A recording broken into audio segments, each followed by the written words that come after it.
Hello, welcome back. This is the virtual unit preview for the Theater Careers unit. That's my first unit for my 7th grade scholars. If you are a bit confused about what virtual unit previews are or how you're supposed to use the information I'm about to give you, I'm going to redirect you to the Acting Basics virtual unit preview, which is the first one I made. It has a lot more of that sort of expositional, explanatory material. It also is a lot longer because of that, so I'm going to try to keep this one shorter and just cover the things that apply to this unit. So once again, this is the agenda we're going to use every time we have one of these virtual unit previews. My semesters kind of have an overarching theme, so we're going to talk about where this unit fits into the semester with reasoning and planning. We're going to go over the basics of the unit really quickly, talk about how the summative assessment aligns to the TEKS, the IB criterion, and the statement of inquiry. We'll go through the days that I've put into this unit quickly one at a time, and then we'll talk about the important parts of the assessment. So this is the first unit for my 7th grade scholars. What you see on your screen is the year at a glance for 7th grade, which you should have access to on Blackboard.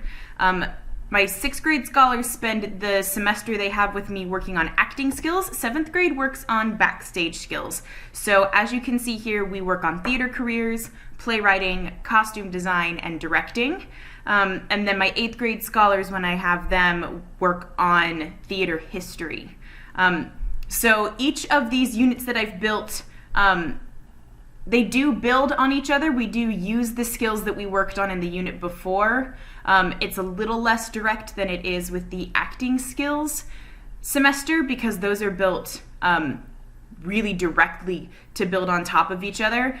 These have a little more flexibility if you want to rearrange them and teach them in a different order. Because they are so interconnected, you will still be able to use information from the unit you just taught in the unit that you're about to go into. But for this one, we're gonna look at the Theater Careers unit, which is Unit 1. So we start the 7th grade semester with this Theater Careers unit. The reason it goes first is it serves as a really great introduction into what we're doing for the rest of the semester. We spent all of 6th grade working on one job in the theater. We worked on acting skills. And so before we jump in and talk about different jobs specifically in more depth, I think it's important just to show scholars that there are more jobs out there and how many people it takes to make a show happen and how they all work together. So that's why this unit comes first. It's also a good unit, even if you don't want to put it first in a semester, to have a unit like this because it encourages scholars to use their research skills. That's something that you can use in an interdisciplinary way. I work with the tech teacher at my school to make sure that they are learning how to do online research while we are working on this, or at least before they get to me, and making sure that we're using the same language so that they aren't trying to learn the same thing with 2 different sets of vocabulary. It's also really important because as scholars move forward, especially when you get into DP theater, research is an incredibly important part of what they're doing. And it's good to start working on those skills in our classrooms now. We know they're researching in lots of other places, but it's important for them to start researching in theater pretty early on. So as an introduction to this unit, we're going to look at the SOI, the summative assessment, and just sort of go over those. So for the statement of inquiry for this unit, I have that organizations work best when they consist of structured roles for individuals that communicate and work together for the common goal. It's a lot of words.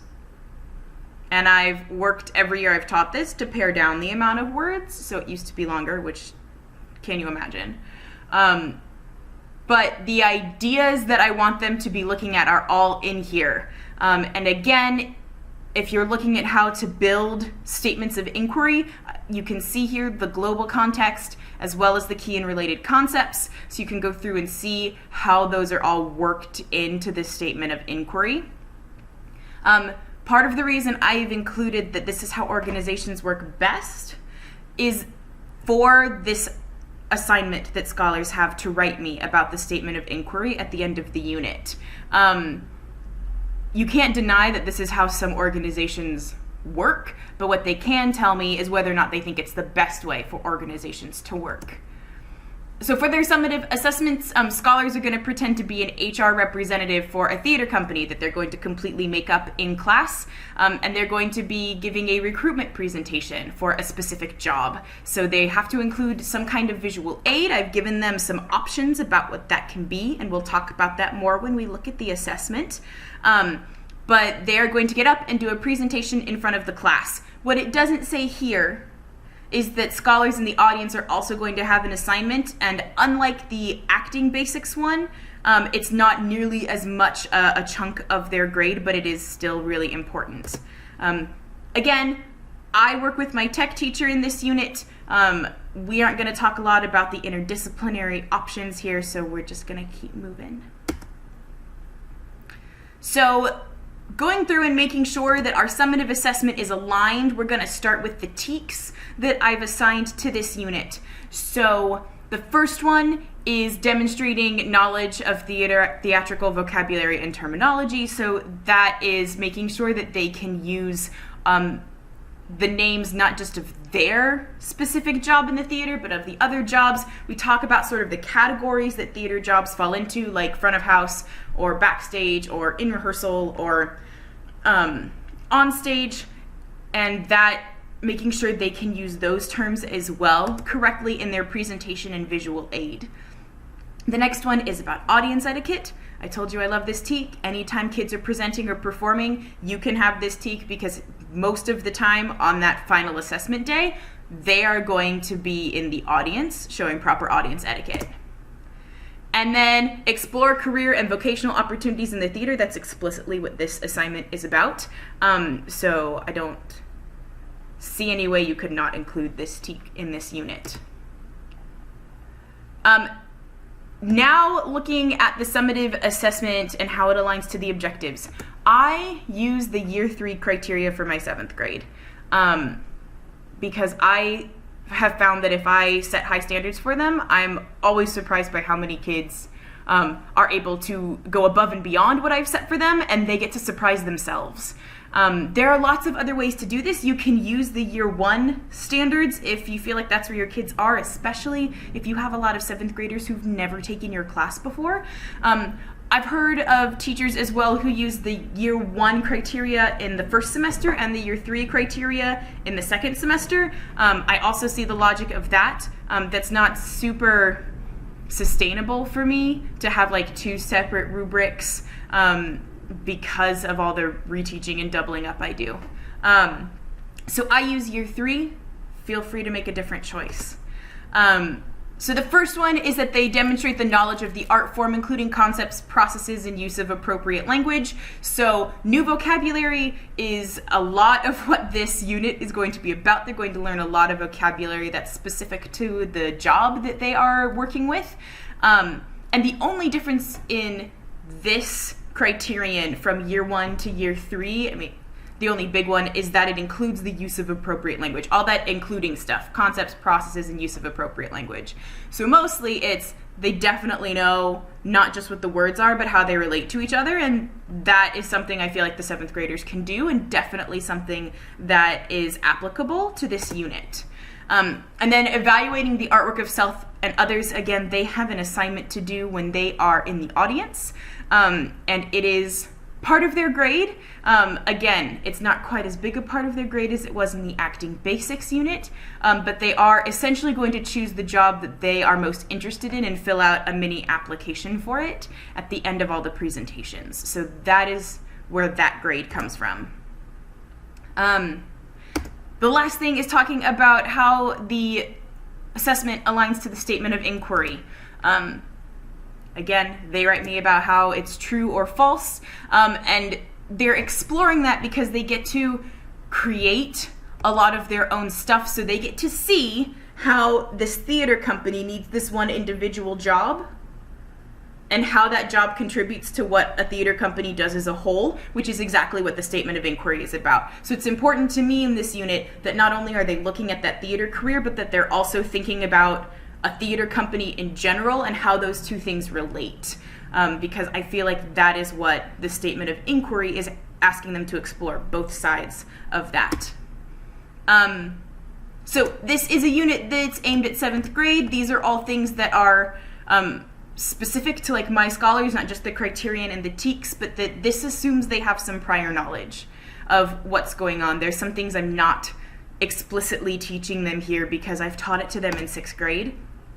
If you are looking to adjust this either down a little bit for 6th graders or upping the rigor for grades above, the length of the presentation that they have to give can be lengthened or shortened. You can choose less or more focus on the idea of creating their own theater company. If you're looking to make this more research-based, you could have them pretending to be an HR representative from an existing theater company that they also have to have a high level of knowledge about. And the critiques, the applications that they have to do at the end could be more in-depth. They could just have to do more of them. So those are some ideas about how to adjust this for different grade levels. Now we are moving into the daily breakdown, so we're going to look quickly at each of the days that I've put into this unit. Again, this is a place where you can have a lot of freedom, so feel free to divide your days up differently if this does not work for you or for your scholars or both. So day 1 has a lot of things involved in it. This is a day My Scholars have heard a lot of these words before, and we've talked about them as they've come up in the 6th grade semester. And so for my kids, this is half review and half new information, where it's seeing what they remember or what they can intuit and what they definitely don't understand. And so these jobs are things that I know usually come up during 6th grade, and a couple of things that don't, but I want to be sure they have in their brains. It's completely adjustable. You can make any of this your own depending on what is going to work best for your kids and the kind of things you want to focus on. I give them their rubrics and the career they're going to research right away in this unit. This isn't a very long unit, and I want them to have as much time to work and research in class as possible. I know a lot of My Scholars don't have reliable access to internet when they're outside of school, and when they have to choose between like going to theater tutoring so that they can research things and going to tutoring for another class that's one of their core subjects, they often don't come to my tutoring, which is its own problem, but at that I try to avoid that by giving them a lot of time in class to work and do research. So day 2, this is when we talk about the areas of theater jobs. I think it's really useful for kids to have these categories so that they can sort of have a place to hang all the information that they're going to get. I run this like a gallery walk. So they have 5 different posters about the different areas of theater, and they go and like take notes and do a little handout. That way they're up and moving. And it also proves to be really helpful when they're remembering, because they remember what area of the room they were in. The brain is weird. The next day, they get to create their own theater company. This can be very scaffolded if you feel like that's something your scholars need. This can be pretty freeform. Again, this could be a place where they're researching an existing theater company if that's a direction you want to go in. Mine is pretty basic. This is the first time I've done this section of it. I felt like it was missing the last time I did this unit. The idea of them working on what a theater company is as well as what the job is. So we'll see how this goes. It could be fun. For day 4, this is the day that one of the days they're going to research, and they need Chromebooks. Or whatever it is that you are allowed to provide, if they can research on their phones, if they have tablets, whatever. My school has rentable Chromebooks, so this is a day when Chromebooks show up in my room and they can work with them. I, again, give my kids a lot of time to work in class. I don't like to send home life work unless it's absolutely necessary. They get a lot of work from a lot of other teachers, and since I have the ability to give them time to work in class, I like to do it. So I give them a whole day to work on their visual aid. This is also a day when they can catch up on their research if they didn't finish, or the Chromebooks are still available. I just don't tell them that ahead of time. I just talk to the kids who need to know that because they're panicking. If you have decided that visual aids aren't important and you're not going to use it, you can cut this day. If you want to make visual aids something that they do work on at home, you can cut this day. This is pretty flexible. This is a rehearsal day. It's important for me to see them work on their presentation so I can give them feedback. I also give a quick review lesson, not even lesson, just a quick review of what glows and grows are, since they're going to need to use them. If you haven't covered how you want kids to give written feedback in your class, then this is a great day for that mini lesson before they go into rehearsal. Day 7 is when they present, so we have not had very long. This is even shorter than the Acting Basics unit that I have for 6th grade, which is 9 classes in total. This is only 8. And with block scheduling, that puts this like half a week before the other one. Sorry, that made more sense in my head. Ignore it. It's a short unit. Again, if you have a large class, you might want to think about making this 2 different days, because trying to get through 30 to 32 kids when they're supposed to be giving a couple minutes of presentation each, it just feels really tight. Even with 90 minutes, when you think, I have all this time, it's amazing where that time goes. And again, this is my wrap-up day. Scholars get to reflect, connect back to the statement of inquiry. This is a time when we have a whole class discussion and go through the things that were successful and the things that weren't, so that they feel like not only they have the information, but they've started to process the information for this final reflection. Now we're going to move on and start looking at the assessment for this unit. So this is the first chunk of the first assessment box here on the unit. And again, this is the first section of GRASPs. If you're not familiar with GRASPs, send me an email. I'd be happy to go over that with you. So this is giving scholars all of the information that they're going to need to be successful on their project. Again, I like to write this exactly the way I'm going to write it for the scholars, so I can copy and paste it and save myself time later. I do that anytime I feel like I'm going to have to type something in multiple places. I try to type it the way I'm going to present it to scholars first, so that I'm saving myself time in the long run.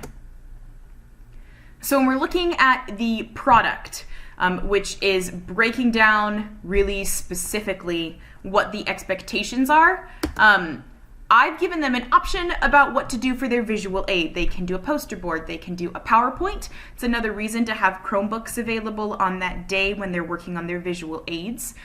They can make a pamphlet, they can come up with something on their own. They sort of need to let me know what it is beforehand, but that's fine. And that's a way to differentiate. You're differentiating by interest. You're going to let scholars pick the way they feel most comfortable presenting that information to you, but what they have to put in it information-wise is the same. I always have lots of bullet points, and it feels really extra broken down.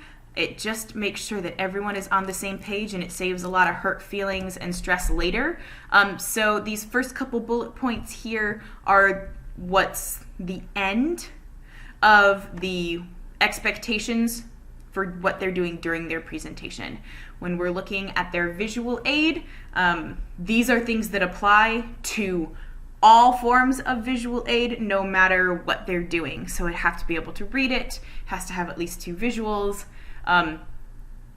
Their name and class period have to be on the back or on whatever slide they want to put it on. I just need it on there. Again, I like to incentivize that, especially at the beginning of the semester when everybody's trying to get back in the swing of things. I find it really helps get scholars' heads in the game. So they get a free Life's Work pass if they get the most people applying for their job.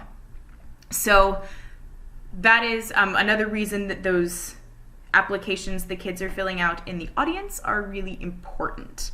And I put this in here. It doesn't have a lot of bullet points because they just have to fill it out, but it is still here under expectations for their product, so they know they are getting graded on this application as well as their presentation. So again, if we're looking over here at the rubrics that I've put into the unit planner, they would each be printed separately for my scholars because they need to have, these are my task-specific clarifications. Come on, IB. But I also need the IB criterion next to it because we're not allowed to change the wording of that. But this is much easier for the unit planner format. I need to go through and change it. I see I've got a typo in that blue column. It says we're assessing criterion C as well. We're not. We're just assessing A and D.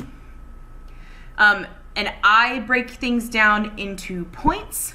And so they have, it looks like they have more points over in D, but they have a lot more stuff going on over in A. So most of what they're getting graded for, like about 3/4 of their grade is their presentation, and then about 1/4 of it is going to be their responding, which is the application that they fill out at the end.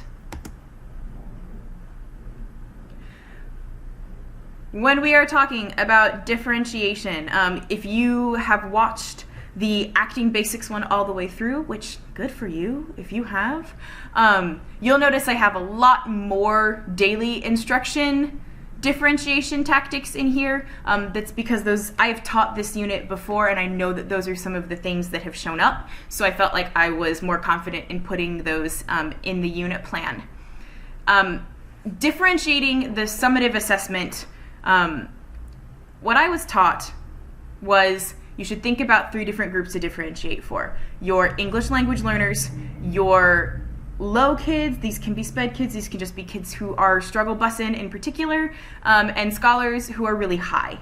So if I'm thinking about those 3 things, for my ELL scholars, I'm totally okay if their visual aid is in their native language. Their presentation does need to be in English. They're also getting some of their grade for being able to answer questions that kids ask them, and if they are asked a question in English and they just don't understand the question well enough to answer it, they're not going to lose points for that. Scholars who need extra support, they will be given a template, probably for a pamphlet because it's the easiest one for me to make a template for, but that way they have a lot of help on their visual aid, and they'll also have some guiding questions for them to answer during their presentation, so they're not inventing it from scratch. That's also something, especially the list of guiding questions, that would be helpful not just for kids who have paperwork, but if you see a kid who just really struggles with getting up in front of people and coming up with this kind of stuff, that's a great resource to be able to provide them. And then for kids who need an extra challenge, I've just incorporated that they would also need to research a famous person who does that job. So a famous theater director or costume designer, I always have to specify that I want a theater person, not a movie person, so that they don't come in and want to talk to me about Martin Scorsese, who's wonderful, but not what we're studying. And they need to include information about that person in their presentation and their visual aid. So they're doing extra research, and they're going to need to present that research to the class.